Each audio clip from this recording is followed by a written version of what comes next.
So, some hockey moves today. Um, they look major until you really pay attention. Curtis McElhinney goes down for Columbus. He's on waivers. Nobody's picking him up.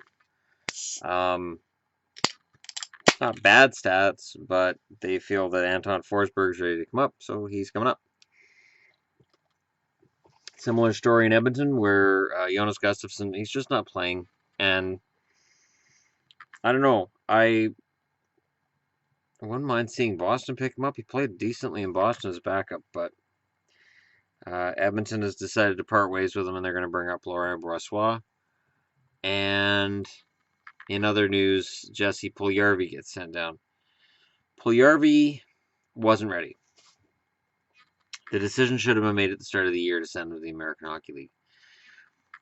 I've said for a long time, top six forwards need to play top 6 minutes. And if it's a rookie, if it's a kid, send him to the minors. You're not doing him any favors by keeping him at an NHL level and playing him sparsely. And Puljujarvi he doesn't fit with what the Oilers are doing right now, and he's not ready. And it doesn't mean he's a bust. The rush to label everybody as a bust is ridiculous these days. It's ridiculous. I mean, I usually don't even use the term bust. Normally, the way I'll phrase it is I'll say not living up to expectations. Um, I think when I think back to top prospects that did that, I think of Manny Malhotra. Manny Malhotra gets drafted into the NHL as a top 10 draft pick and was supposed to be a dynamic scoring forward. He never showed that at an NHL level. He sort of bounced around the league. He came into his own as a member of the Vancouver Canucks, and Vancouver used him as basically a face-off specialist, third line center, and he was very good at that. He was very good at being a support player.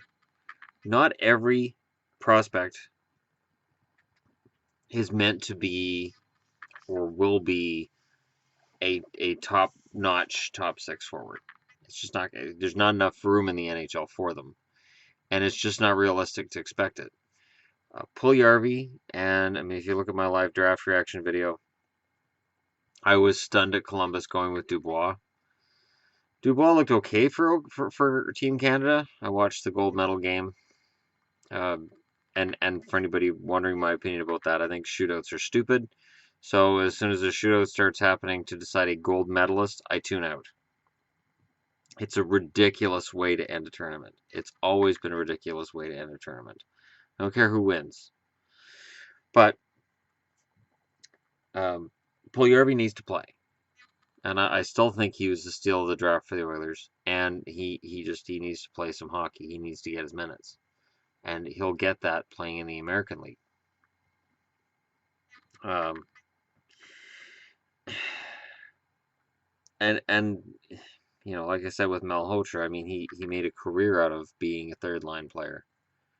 And he went from being viewed as a bust, and believe me, I early on saw Malhotra's a bust, he's nothing, and he sort of bounced around the NHL, and then Vancouver picked him up, and he was really good until the eye injury. And even after the eye injury, he wasn't bad. There was just, I think the fear in Vancouver was if he gets injured again, and it's on our watch, then it's on us. I never had a problem with Vancouver cutting ties with Malhotra because I understood why they were doing it. And I also cheered Malhotra for resurrecting his career after that. Um, and now he's, you know, doing well in his post career as well, in his new career running things. I look at some of these young kids, and you know, not all of them are going to be home runs like Matthews and Lenny, and some of them are going to turn into Malhotras. Some of them are going to turn into a Nolan Baumgartner. Nolan Baumgartner um, spent his career in the American Hockey League, and he could have whined and complained that he never got, you know, his time in the NHL. He didn't, and he taught the kids, and he taught them well, and he was really good at being that veteran leadership presence for Vancouver's farm team, and he was good at it. And then he had the one full season in Vancouver due to injuries. The one thing that got forgotten and sort of lost in the translation before Philadelphia threw him money that he wasn't going to earn. Um, Baumgartner was an excellent number 7 defenseman. When he was forced into top 4 minutes, it was injuries that caused it. This is a Canucks team that had Oland and Salo, and those guys got injured all the time. So, Bomber gets thrown in there, gets thrown to the Wolves, and did well. And he came out of it with a 2-year contract from Philly that ended up being, I believe, Philly bought him out after the first year. But he came back to Vancouver after that, not too long after. And I don't know. It's a funny thing because, yeah, it is boom and bust. So people are going to look at Puljujarvi and say, "Oh, look, the Oilers screwed up. This is another kid they've ruined." I've always found that argument funny too, like the Jake Virtanen argument. Oh, the Canucks ruined all their prospects. At that point, I say, Bo Horvat, Ben Hutton, Nikita Trampkin, Troy Stetcher, Jacob Markstrom.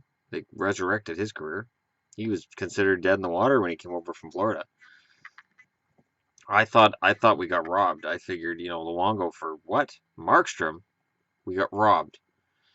Right now, statistically, Luongo is still better than Markstrom, but you got to think Luongo is going to retire before Markstrom, and Markstrom's still got some good years ahead of him.